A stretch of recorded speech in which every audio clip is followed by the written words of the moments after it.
All right, 99.9 Punk World Radio FM. You guys already know what time it is. And right here, we are live with another edition of Elite Wrestle Talk. This is episode 16, and we got a very special guest. We got Johnny Candido, that's right. We got the brother of the legendary Chris Candido from ECW, so many other legendary promotions. His brother's legacy is phenomenal.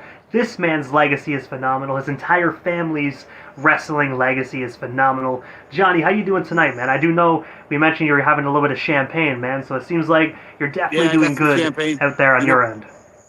It's summertime in the Jersey Shore, me and my brother grew up across the street from the beach, and we never strayed too far. So I'm a local in a Spring Lake beach town. That's what we do. It's summertime. Have a couple of drinks, hang with friends, have a good time. So I'm loving the summer vibes. Down here we definitely love summer.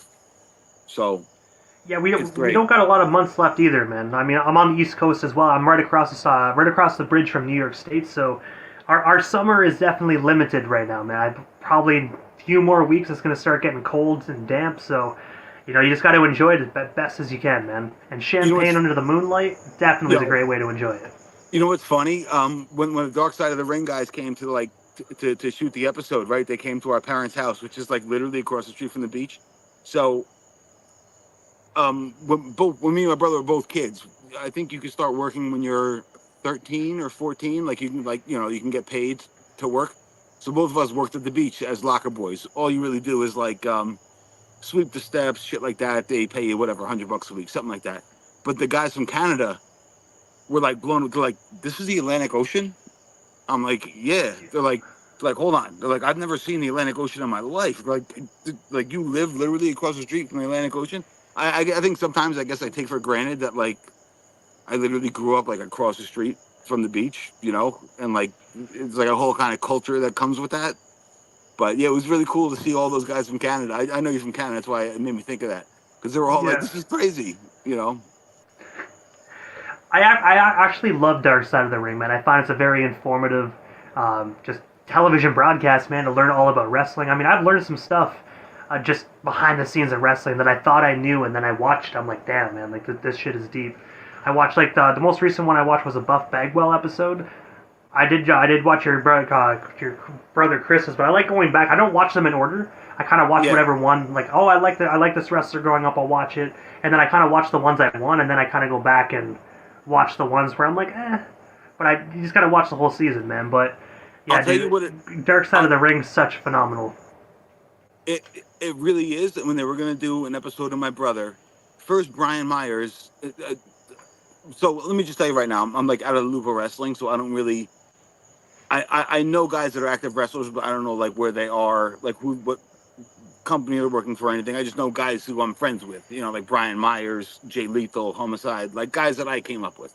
But anyway, Brian Myers is like, "Hey, dude, you want to do a Dark Side of the Ring for your brother? Like, will you talk to this guy Evan?" I'm like, "Yeah, sure." So, I was unsure about doing it just because I always want to make sure like everything about my brother. I want to make sure it's like. So the guy Evan's like, he's like, "Can we talk?" I was like, "Yeah, we could talk." I'm like, "Where are you? Like, uh, geographically?" He's like, "I'm in Brooklyn." I'm like, "All right." I'm like, "I'm in Spring Lake, New Jersey. I'm 40 minutes away. Let's talk right now." He's like, "All right, I'll have a hotel room for you tonight. Let's go out, have a couple drinks, and we'll talk." And then we were talking, and he's like, "I want to make a story about your brother." He's like, "I'm not looking for gotcha moments. I'm not looking for gossip. Da da da da." He's like, "I just want to do a story about your brother." So I'm like, "I'm in." And from that point on, I say all that to say they came down here and I think my interview was probably like 8 hours over 2 days, and then they like followed me around town. So some of the stuff is like a little bit selectively edited, but it doesn't take away from the story, if that makes sense. Like some things were said at different times. Like when me and my brother got in that fight in the hotel room, I was probably like 21 and he was 31. It wasn't like during the Shawn Michaels days. Um, but like I said, again, that didn't take away from the story at all. I thought he did a great job. I called him saying thank you. So yeah, I like that show too. And I was very happy how they did my brothers. And also, I don't know if you know this, but Bam Bam Bigelow and my brother like grew up together. Bam Bam is 9 years older than Chris. My brother started running his own shows in Spring Lake when he was 13. Bammer was like 21. And so Bam Bam, my brother, Balls Mahoney, they got the ring from the Monster Factory, and they were holding shows. My brother went to a council meeting, pitched like why they should have wrestling in our town.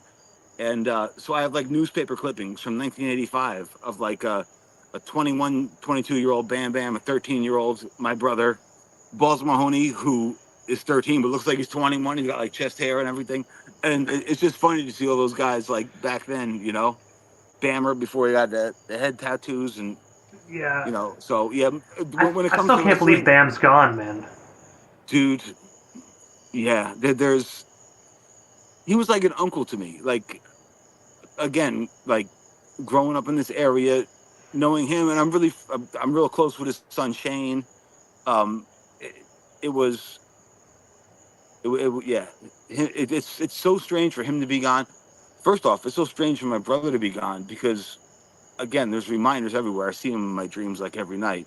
But for Bammer to be gone and Balls to be gone, like those are guys who's just who their aura hangs so like high in the air. People talk about them as if they're still here.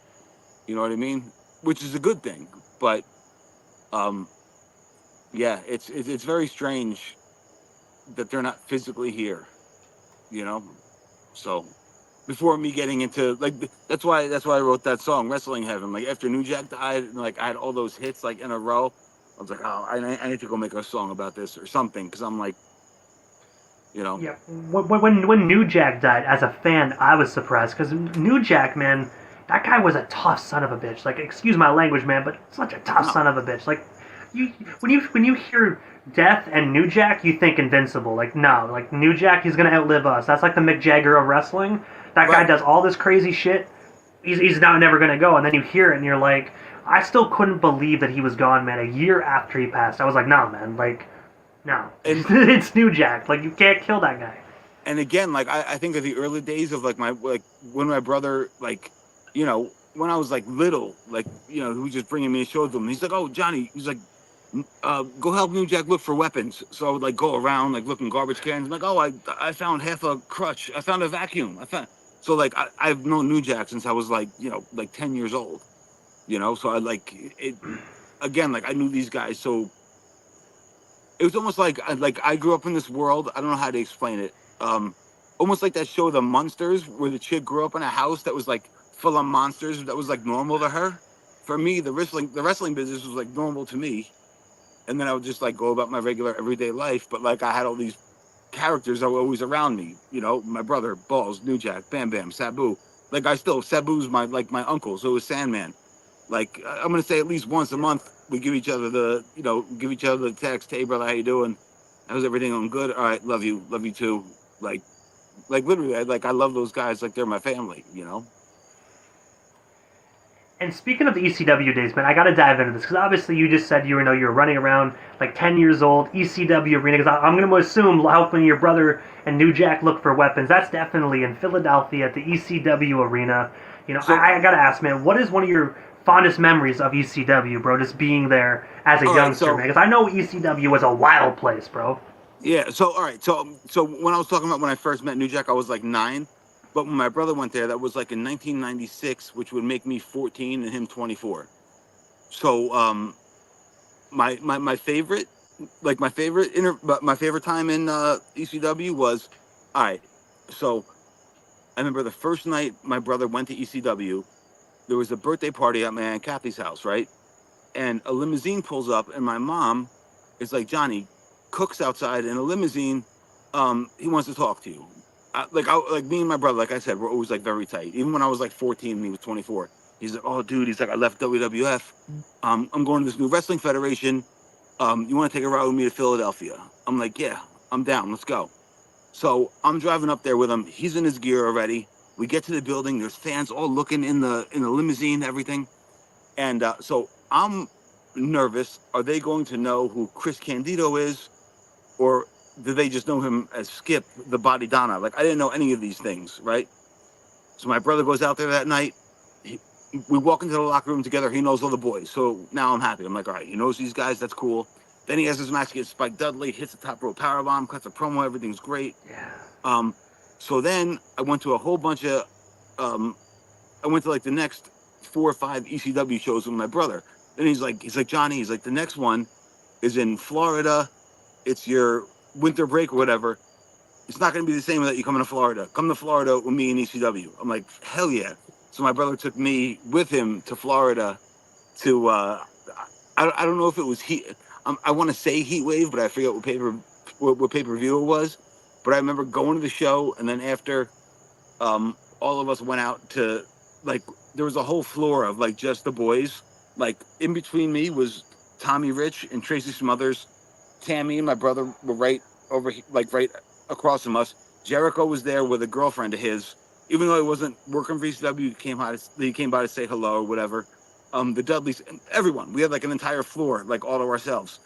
And like I remember hanging out, and Tracy Smothers, was doing his thing. He's like, "Come on, kid." He's like, "You got a box. Drink bananas, man." I'm sorry. He's like, "Drink water. Eat a lot of bananas. You got to stretch. You got a box." Tom Rich is like, "Hey, kid, don't listen to him." And he's taking. I had like a Coke, like a Coca-Cola, and Tommy Rich took a shot of Jack Daniels, put in my Coca-Cola. So I'm drinking. That was probably like my funnest memory was being in Florida, just like after a couple shots of Jack Daniels, like walking around amongst this like sea of all these different wrestlers and just like hanging out. And then after I went back and like Taz and Dreamer were in the pool, I was like doing flips off the diving board. Like it was just so much fun, just like being around those guys all the time. Yeah, it was super cool, like around that time it was just great memories because my brother bought a new house, had all new cars, ECW. It was beautiful.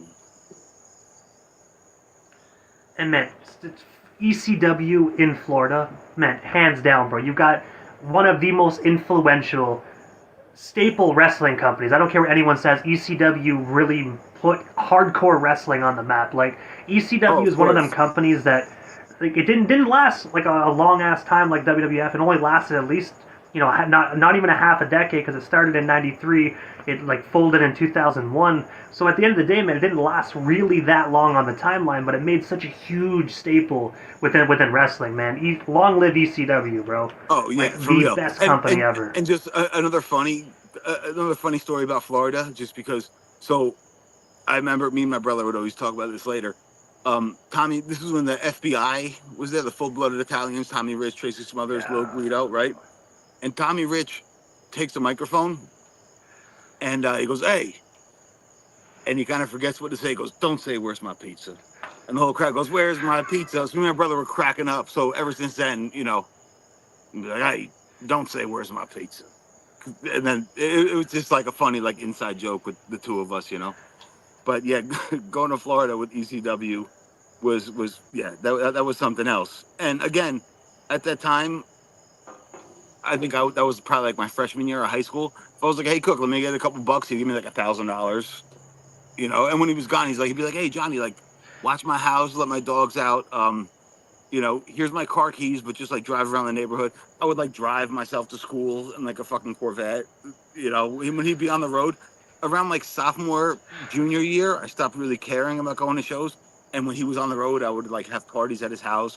But yeah, it was like growing up in the business was, like I said, it was a great experience, And then later on, And I feel like not to jump too much ahead, but then later on, getting to work the ECW arena myself as a professional wrestler, that was like one of my goals because, again, me and my brother were always in the car together, and we never were really serious. We would always joke, da da da. One day he's like, "What are your goals in this business?" I'm like, "Well, I'd like to be in WWE by the time I'm 25." I'm like, because because I wasn't crazy like him. Like, my brother had blinders on. All he did was lift weights, wrestle. That's it. Like, as a kid, I'm like, I'm not crazy like you. Because again, I wanted to be a boxer. Then I wanted to do this, da da da da. But like I said, so I'm like, I want to be in WWE by the time I'm 25. I want to work at the ECW arena. I'm like, I think those are like my only two goals. And if I can win an NWA title, that'd be really sweet too. And I got to do all of them. I got to wrestle at the ECW arena a whole bunch of times. I got to work for WWE when I was like 23. And I won the NWA Midwest title, like all in like rapid succession. So I like knocked out like all those things I wanted to do on my my wrestling goals list. And you also did you also were a National Wrestling Superstars hardcore champion 2 times as well. Yeah. So me and Balls went back and forth with that title. We had so many so John is his real name, grew up and lived 6 blocks from my parents' house, so I would see him literally every single day. And we talk every single day. So we would start coming up with these finishes. And he's like, all right, da-da-da, I have the title. He's like, what do I want to do? Boom, boom, boom, boom. So, and mind you, like, I'm starting to get my feet wet. This is like around 03, 04. So I'm like 21, 22, like around that age. And he'd be like, boom, boom. He's like, you stop me, you superplex me to the table. Or whatever, we'll tease the table. I finally get you on the table. I'll go to the top rope. You stop me. You superplex me through it. Something happens. I hit you with a chair. And since you kept getting off the table, I'm going to duct tape you to the table. And then I drop a leg from the top rope. Right? So we did that finish. And it went over huge. Right? And then we had a cage match, me and him. And he's like, for the finish, he was going over. He's like, for the finish, how about you do a swanton from the top of the cage? So I had him down, I put him on the table. He's like, how about you do a swanton from the top of the cage? I'll move, you crash through the table. I'll chair shot you, I'll duct tape you to a table, and I'll do a leg drop off the top of the cage to the table. I'm like, all right, sounds good. So all I remember was, me and him are fighting, boom, boom, boom. I missed a swanton. He duct tapes me to the table. And I remember my thinking was, I'm watching him climb up this cage. And Balls is like, he's got to be 360 pounds, something like that. He's like 6'4", 360. Yeah. I remember laying on the table. He was a big boy. Yeah. I remember thinking, drunk people don't get hurt in car crashes because they don't know when it's going to happen. So I'm just going to lay here and not know when it's going to happen. So I remember laying there. And then all of a sudden, boom! And from what I hear in the video that I saw, the table explodes. It doesn't just break, it explodes. And it ricochets, and I hear... And John's mom, Balls' mom, was in the crowd, and she came running, and she started screaming. She's like, John, you two have gone too far. You killed him this time.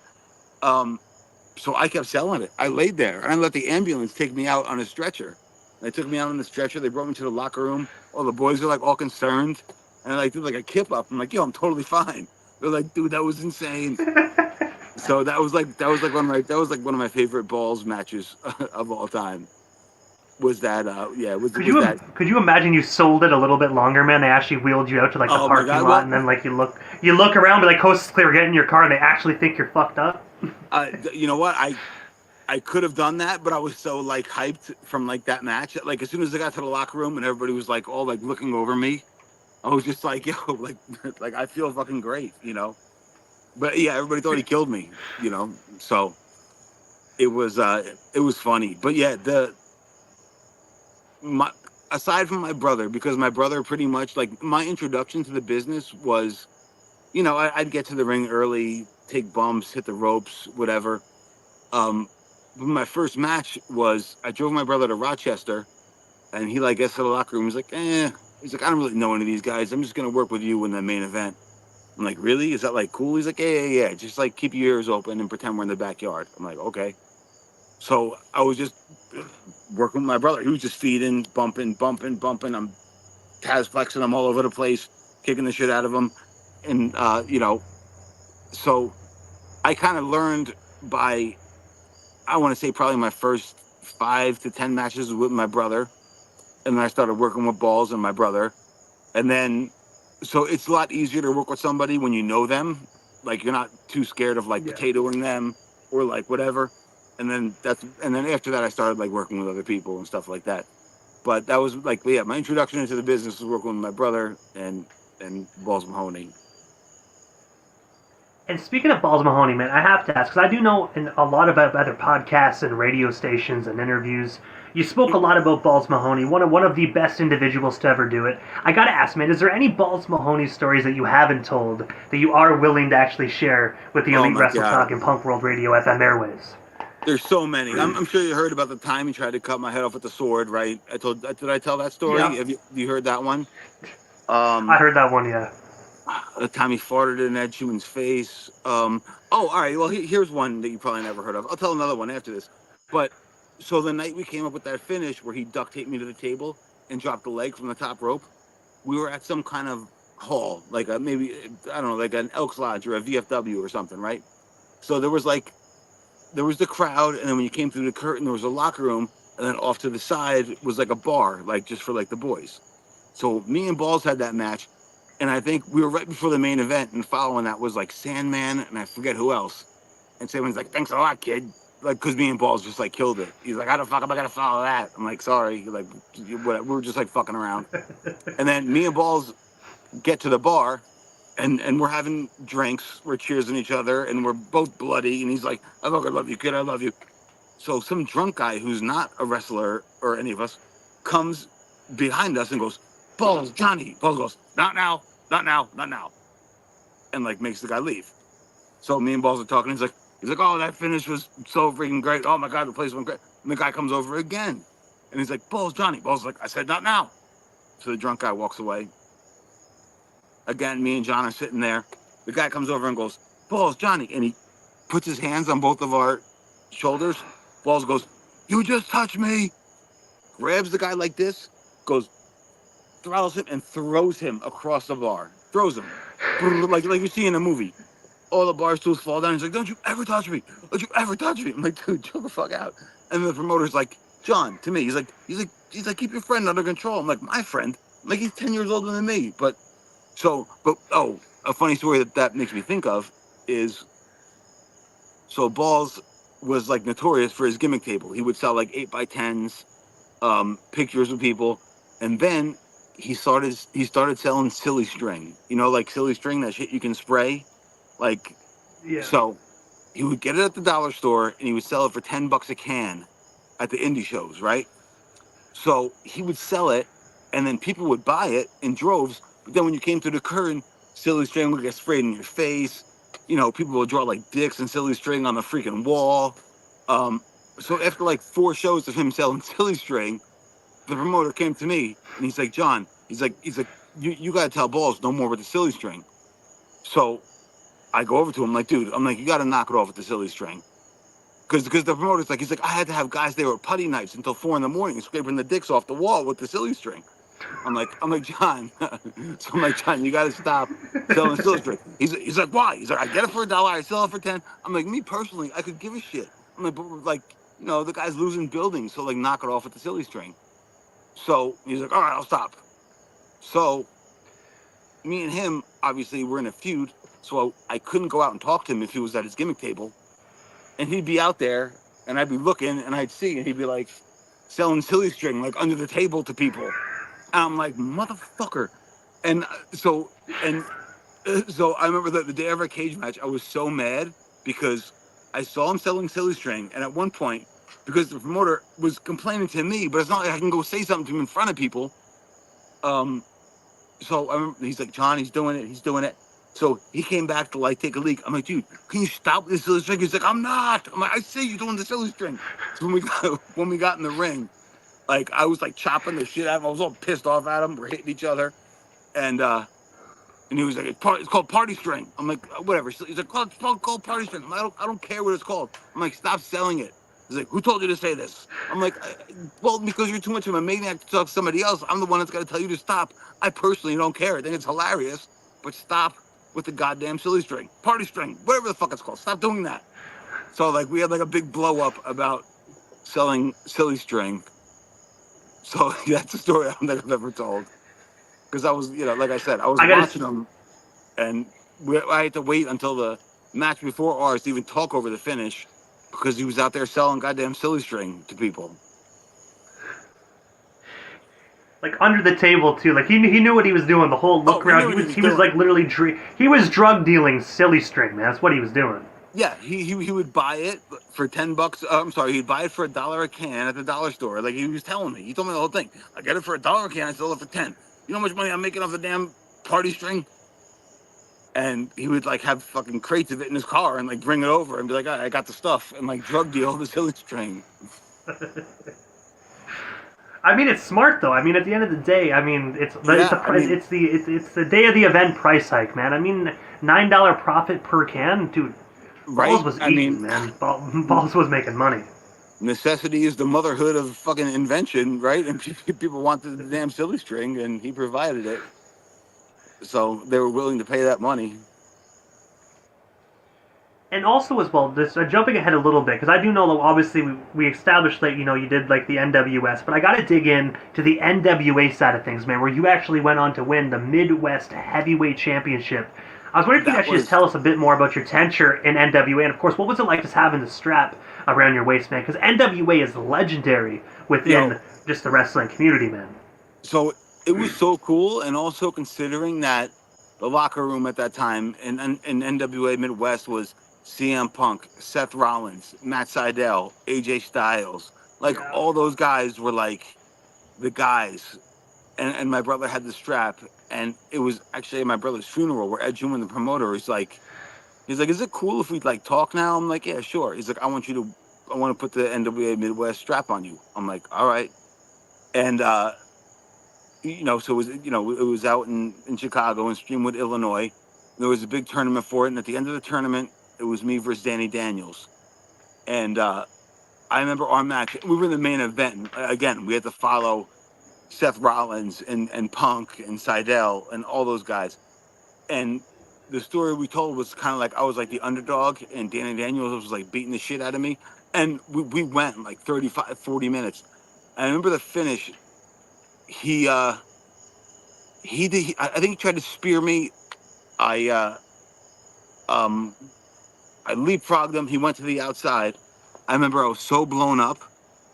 But I literally, I felt like my brother like picked me up like off the canvas. I jumped to the top rope and I did a dive to the outside. And there's a picture of it. Um, I wish I had it with me, obviously. But I'm diving like this, and Danny Daniels and the heel manager, Carmine DeSpirito, are like this, and the referee's going, oh, and I dove on him. And then we went back to the ring, boom, boom, boom, boom. I rolled him up for a 1, 2, 3. And then I went out and the crowd like crowd surfed me around and I had the NWA title. It really was so freaking cool. And all the boys were like so happy. Like that was definitely like one of my most happy moments because it was just so like I won this belt and then yeah, it really was great. And then I defended it a couple more times, but that that initial win was like nothing I ever felt because again, the story we told in the ring was Danny Daniels was putting the boots to me, boom, boom, boom. He was double stomping me, just kicking my ass. And then I made a comeback at the end, did that big dive, and then rolled him up with the 1, 2, 3, and then I think um,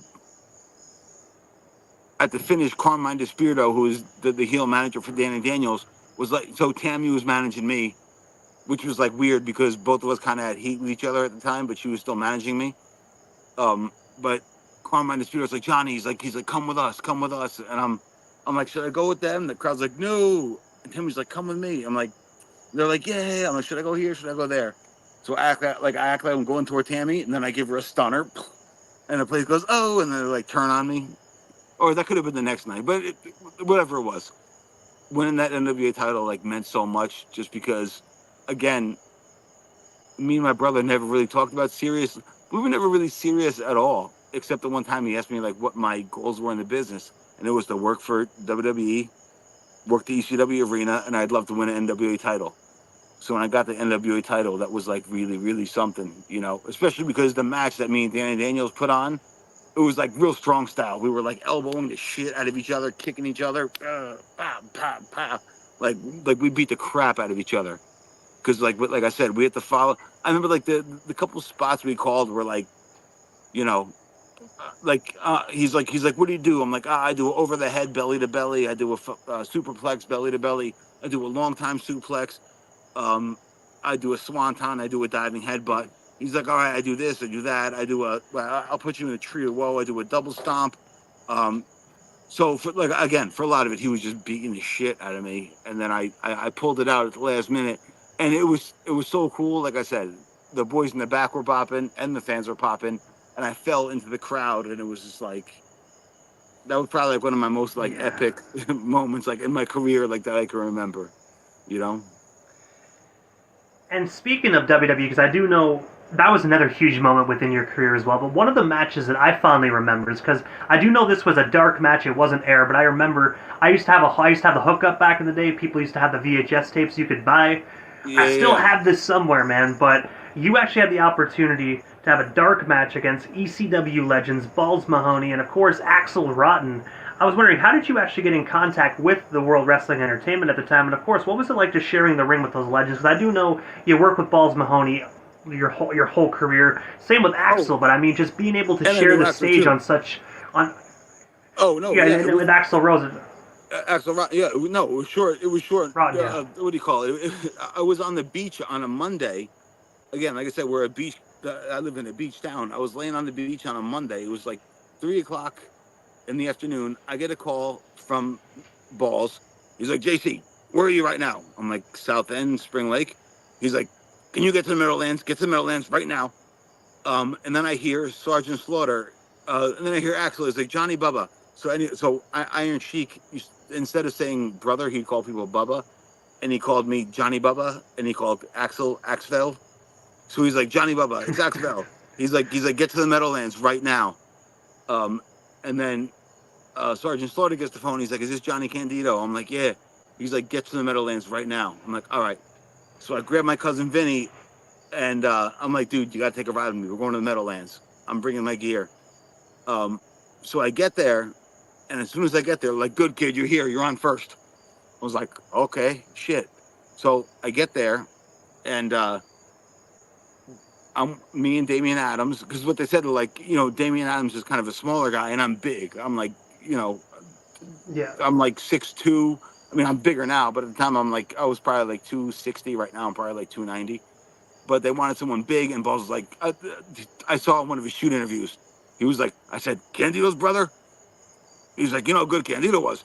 Candido's brother's 22. He's 6'4". He's really good looking. He's all muscle. Like, Balls like really like hyped me up to everyone.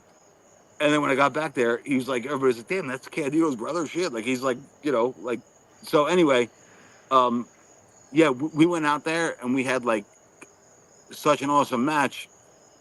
And so this is after my brother passed away, right? And all right, so for me, all right, so remember how I said it was 3 o'clock? I was laying on the beach, right? So I'm laying on the Yeah. beach, hanging out. I get the phone call from Sergeant Slaughter, and I'm hanging out with like my friend group, but I have two younger sisters who their friend groups are like right next to us, right? And let's say there's like 30 of us just chilling, hanging on the beach. If you watch the YouTube video, the match on YouTube, I get to the ring, I'm bouncing around, and I hear people going, Johnny, like screaming Johnny like wildly. And I look, and it's all the kids from Spring Lake Beach. They had all front row tickets. They're like, because they had just seen me at the beach like 2 hours ago. And now here I was in the ring on Monday Night Raw. So we did that match, and then after we got back, John Laurinaitis was stoked. All right, so first off, we get back there, we talk through the match, everything's cool. I just remember Axel saying, this is really easy, just don't fuck up. I'm like, I won't, we'll be good. And then we get to gorilla position, and they're like, all right, 3 minutes till Raw, 1 minute, 30 seconds, 5, 4, 3, 2, and then, here me and Damian Adams come. So the match was really awesome. Afterwards, John Laurinaitis is like, that's what you guys wanted, that was really good. So then after that, Axel, I'm not going to say why, but he was not going to work there anymore. And Balls was saying they want to make me and Balls a tag team, right? So I had Balls in one ear, and not just Balls, because Sabu was working there at the time, so was Sandman. And my parents are like, Johnny, we can't go through this again with another son. Meaning, this is my brother just passed away. Like, if you continue to wrestle, like, I don't know what we're gonna do. And then I had Balls, and I had everybody like, why are you not wrestling for WWE? Balls like, they want me and you as a tag team, me and you, me and you. So I was like, had one foot in, one foot out. Like, if there was a show in anywhere in the New York, Philly area, and I didn't show up, I would get a call from either Balls or Sandman or Sable, like, kid, what are you doing? Why are you not here right now? Come get a payday. So working for WWE was a great experience, and I wonder what would have happened if I had continued. But at the time, my brother's death was like so fresh, and my family's it had just happened. So my mom and dad are like, Johnny, if you continue to do this, I don't know what we're gonna do, because we can't go through it anymore. So it was almost like get disowned by my family or pursue wrestling. And then part of me was like, all right, I could just do it for fun, because doing those shows like that in WWE, when you come in as like enhancement talent, you get a really good payday. You get like $500, $600. And I mean, again, at the time in my early 20s. So, making like a couple of $100, almost $1,000 on the weekend is like really cool when I really have no expenses. I'm just like paying for me to go out and buy drinks for girls and shit. Like, I always had like a lot of money from working the indies and, going in as enhancement talent or being an extra. But so Shane McMahon was like really stoked about me and Balls being the tag team. And when I finally got like a real real career job in the carting and hauling business, and Balls was so pissed. He kind of put the heat on me. He's like, they want to make me and you a tag team, and you didn't do it, and you didn't do it, and we actually got in a fucking physical fight about it. But I'm just like, don't fucking put that shit on me, like, because it was like a real You're doing conflict what's of, right, man. I mean, family's family, bro. Family is yeah, family. and I couldn't go against what my family was saying, because I couldn't. Like, yeah, my brother did really well, and at the end he cleaned up his act. He was doing great, but he died, and my parents hated the business. And then after he died, they really hated it. So they hated that I was in it. So like I said, they kind of like gave me an ultimatum. I remember, like I said, my mom saying, if you choose to take this path, I don't know what I can do. I don't know if I can continue to support what you're doing. Like, in so many words, she was saying, like, you either pick the business or your family, you know? So it was really, really hard. And it was really hard to get through to those guys, because they're like, you're at WWE. Oh, because your parents have money. I'm like, it has nothing to do with that.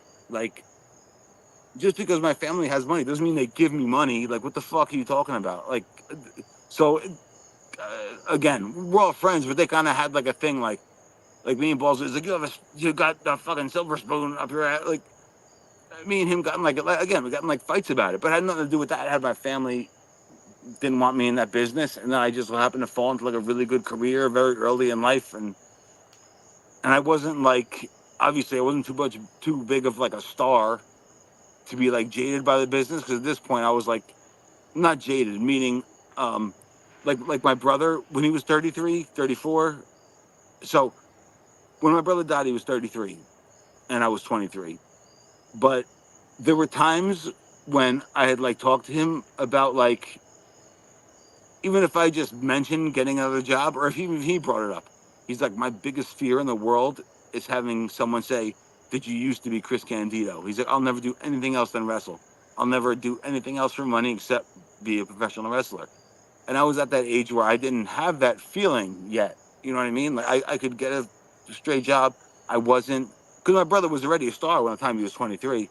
For me, I was just kind of getting into it. So I was all right with getting a job. Like, I didn't feel like it was weird to get like a blue collar job and do well. Whereas my brother would never have done that, and Balls would never have done that. So I don't mean to go on too much of a tangent, but it was easy. I Oh no, didn't it's all good. feel I I didn't feel like I was doing anything wrong by getting a like a good blue collar job. whereas those guys were wrestlers for life. They would never do anything else but wrestle. If you suggested it, they would shut you down until you fucking never come into their house again. You know what I mean? Like, so, but I wasn't at that age. You know, I wasn't in my 30s. I was in my early 20s. But all And in I know all, we all I was gonna say, all in all, it was an awesome experience. And I'm sure if I walked backstage right now in WWE, I would probably see. I saw Carlito's there. I'm sure I would know some of the guys, say what's up, and like, you know, a lot of it's like that, like knowing people and just kind of like hanging around. Like I heard like Justin Credible and Louis Piccoli and all those guys got their shot by doing like what I was doing, just hanging around as like an extra, and then they start using you, and then next thing you know, so that's kind of what they wanted. But I had even plans further than that, because Balls was saying, and I believe it, because Shane told me in so many words that he wanted me and Balls to be a tag team. So, but again, I had the family and the family and the wrestling push and pull. But in the end, again, I still love all my friends from the business, you know, Sandman, Sabu especially, and you know, the guys that have been, you know, there with me from like day one. But I'm sorry, go ahead if I went on too much of a tangent. Oh no, it's all good, man. No, it's all good. I do know that we touched base on WWE, we touched base on NWA, ECW, and we talked a little bit of the Indies. But there's another major company that you were actually a part of, and on September 11th of 2005, you were actually in attendance for TNA's pay-per-view Unbreakable. And when Sean Waltman, also known as X-Pac, or we really want to go back, the 1-2-3 Kid, actually no-showed, you actually climbed into the ring and assumed the role of Alex Shelley's tag team partner. I gotta know, man, because watching that, obviously, it was 2005. TNA was at the highest point of their existence at that current time. Can you tell us the story behind that opportunity? And of course, was Sean Waltman's no-show, was that actually kayfabe, or was that something that seriously, like, he never actually showed up for his appearance? No, so I was going to work that show regardless. I didn't know where I was going to fit in, but at the time I was fucked up. I'll be honest. I was after my brother passed away, I was dealing with it by taking a ton of fucking gimmicks. I was taking, I don't know, 80, 160. I was taking hundreds of milligrams of Oxy a day. I was taking like 30 milligrams of Xanax a day, Somas, and like I was so fucked up, right? I mean, so when I went to Florida, I knew I was going to work in TNA, right?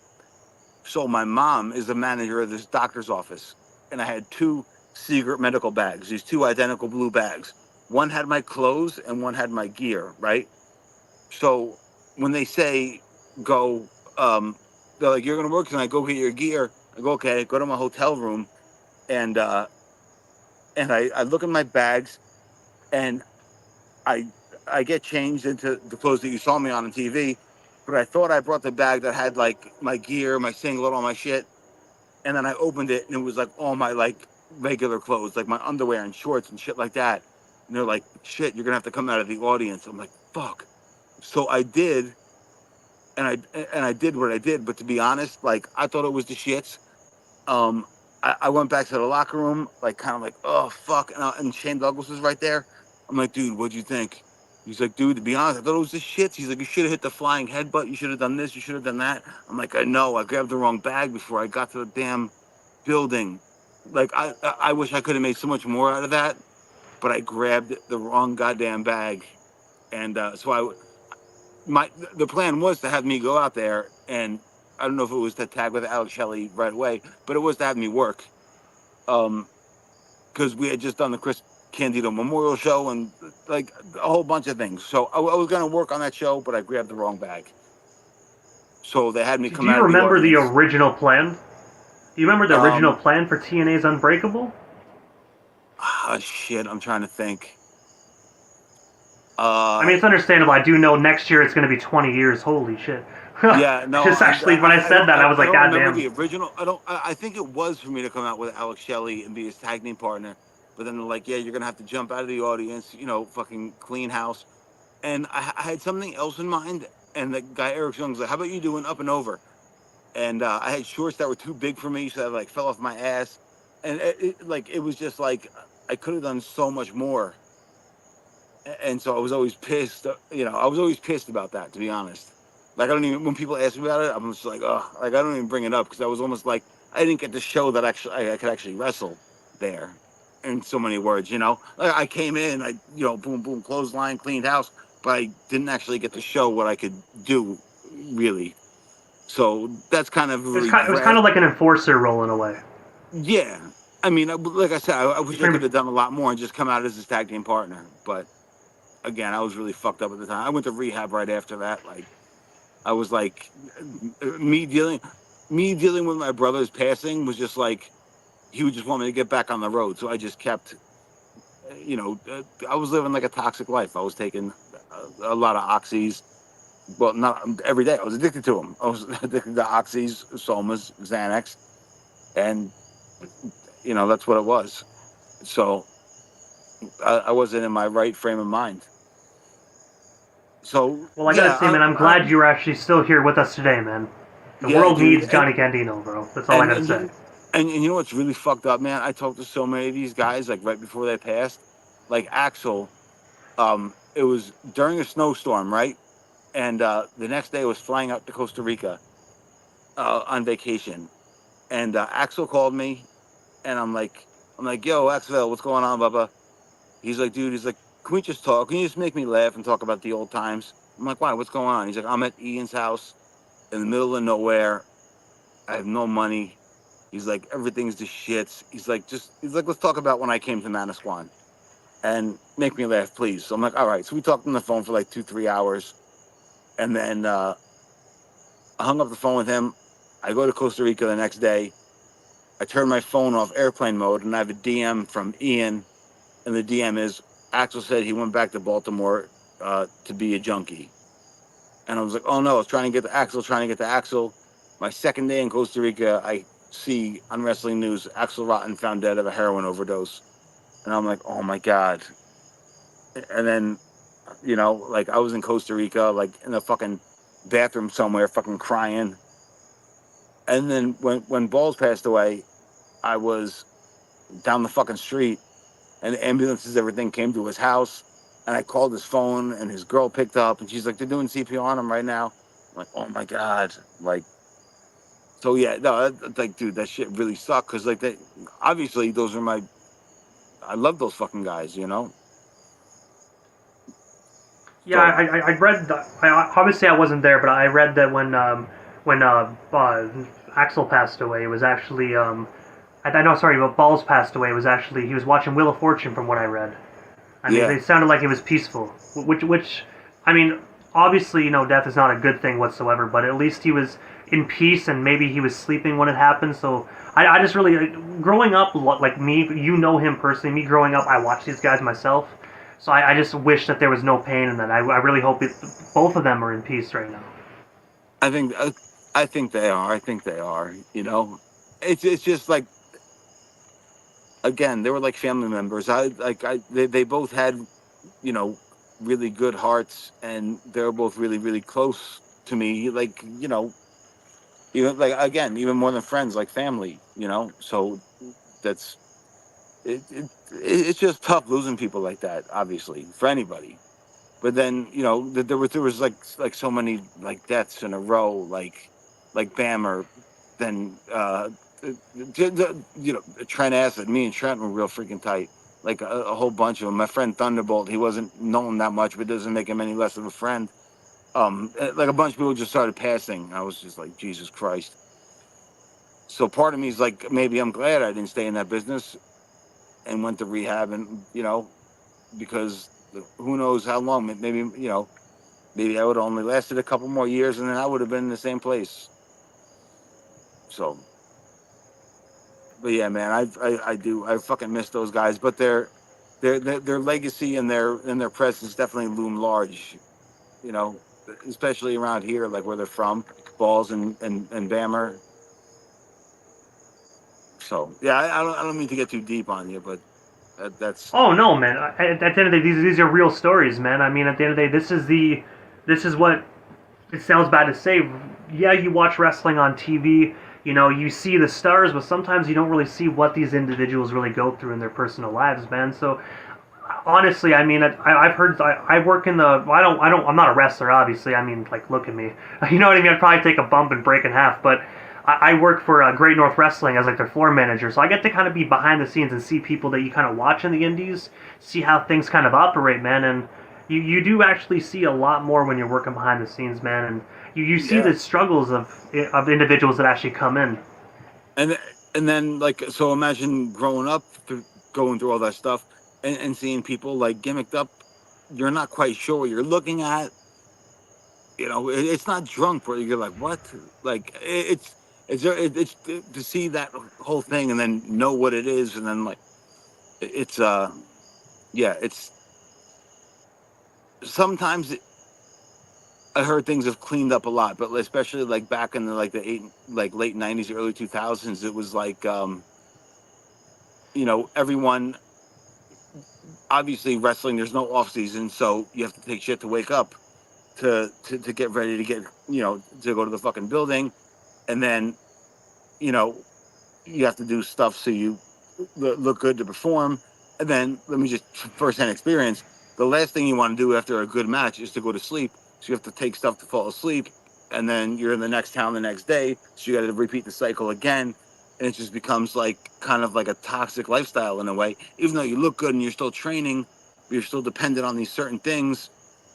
And then I was able to see my brother overcome all that shit, and I did it with him. And then to see him die after like a fucking accident, was just like so crushing. So, yeah, seeing my friends And pass. speaking of your I was saying, speaking of your brother as well, man, there's actually a pre-order currently going around for an amazing action figure, man. Which I got to admit, I got to snag myself a pre-order before they're gone, and I actually have the photo here that I can bring up on the stream so Oh, dude, yeah, individuals bring can that up. actually get it, so Yeah, people can dude. get a chance to actually pre-order this. I was wondering, tell me a bit more about this action figure. How did the action figure come to be? And of course, man, like how do we get one, man? Because I want one, dude. All right, so how it came to be was Brian Myers is like Brian Myers knew my brother, and he's always like, "Oh, Chris Candido is my favorite wrestler." But Brian Myers is really big into action figures. He has this podcast, the what is it, the Major Action Figure Podcast, whatever.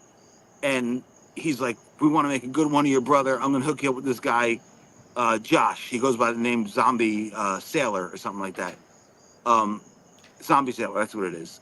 And so me and this guy Josh got in contact, and we started like talking about, he's like, what did your brother wear?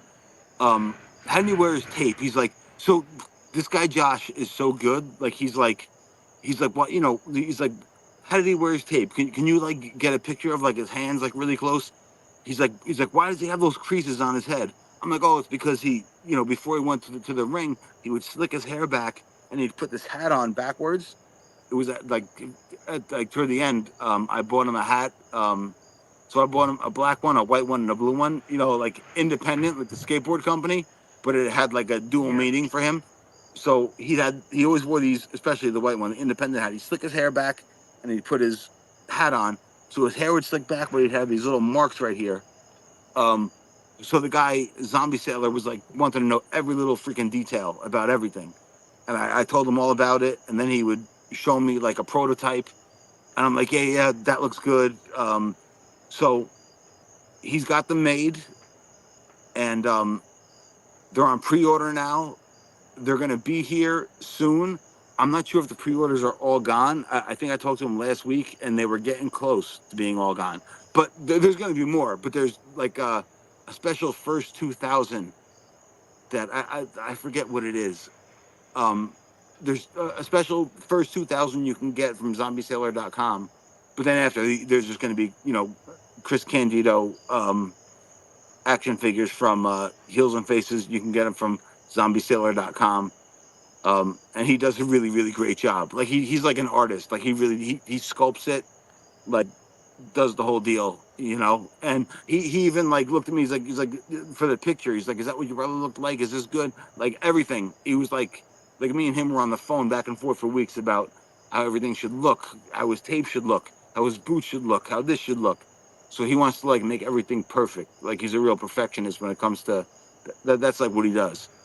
So yeah, I'm really stoked about the new action figure coming out, and yeah, man, and it's just so I cool gotta say, because it is well put together, man. Super well put together action figure. I do know as well. I think it was they're numbered as well. I don't know how they're gonna number them, but I do. I read on the website as well when I pulled that picture that these action figures are actually numbered 1 through 1,000. So I mean, if you secured your pre-order, man, you actually get a numbered one, so oh you yeah, know it is kind of special.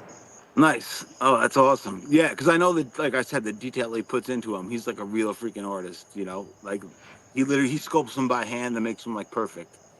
So, and he's been like showing me the process, like as it's going on. So they're gonna be here soon. He thinks by like August 22nd, I think he said, there should be like all the like the finished ones, like in boxes and like all that, like ready to go.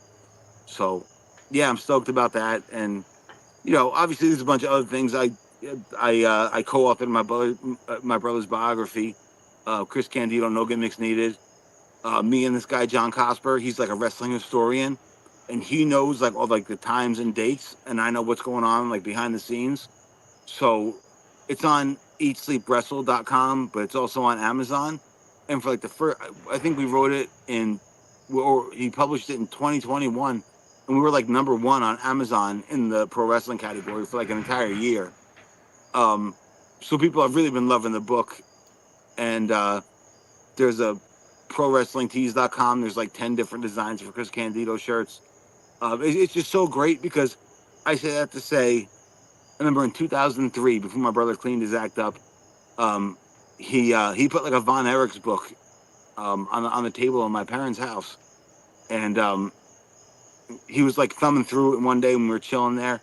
And my mom's like, Christopher, is this gonna happen? You're gonna die young, and you're gonna be in a coffee table book. He's like, Mom, he's like, if people still remember me like 10, 15 years from now, I'd be overjoyed to be in a coffee table book. So I'm glad that I could still, you know, people still appreciate his work, and you know, people still reach out today to talk about my brother and you know his contribution, his passion to the business. It's just very it's very cool to see, you know.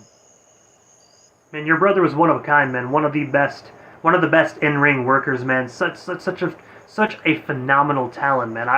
There's sometimes I go back and watch his matches and when he was in ECW and whatnot, and I see him, and it still feels like he's still here when you watch it. I mean, I don't know, even though you know deep down this is like 20, 25 years, 30 years ago when you're Yeah, watching these matches, but he still has that in-ring presence that you can just get lost in the television set. It makes it feel like Chris Candido's still here, still kicking ass like he knows how to and what he's best at doing. but like with him, it was so effortless that like just to like put it into context, like I remember his one buddy. So they did a show in this neighboring town, Belmar, at this bar called Bar A, right? And my brother's friend from high school, PJ Melnick, was he had a clothing line called Warrior One. It was like Under Armour before Under Armour, but he was like pitching it to my brother.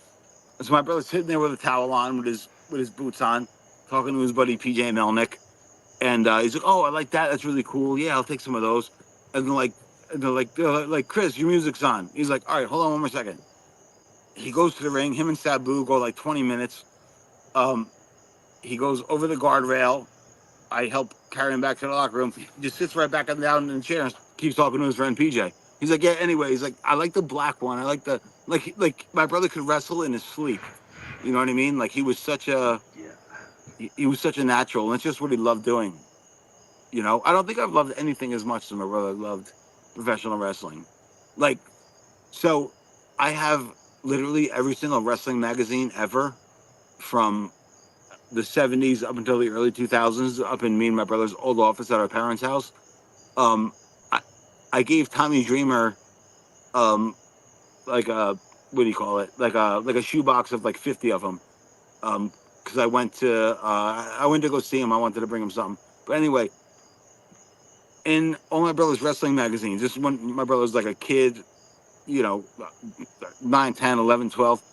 And what he would do is he would sit there, he would look at the wrestling magazines, and he would write his own TV show. He'd say, all right, Um, it starts out with Bob Backlund promo. Roddy Piper versus Bruiser Brody, 15 minutes. Ric Flair promo, commercial break. But he would sit there and like fantasy book. That's what he did in his time. He was just so dedicated to wrestling.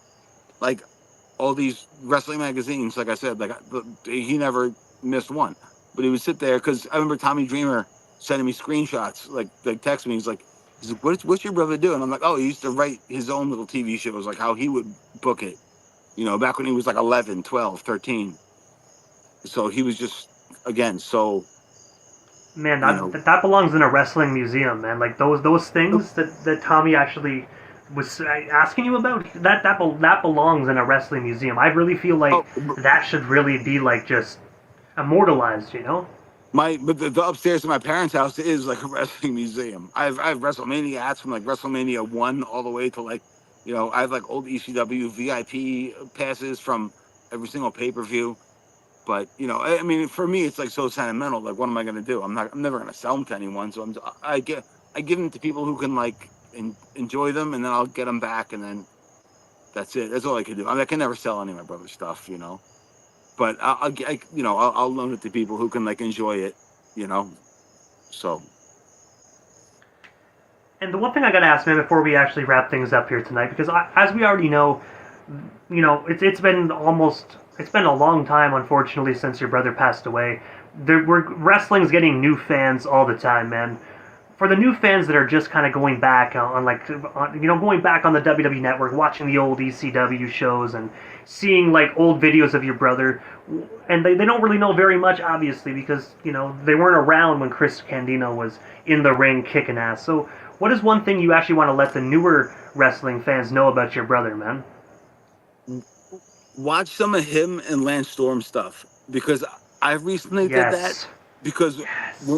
because because when that was going on, again, I was a kid, so for me at the time, I was like, all right, let me go over and talk to Sabu for a little bit. So like I was in the back the whole time, talking to Sabu, talk to Van Dam. I watched my brother's matches for a little bit, but I wasn't really paying attention.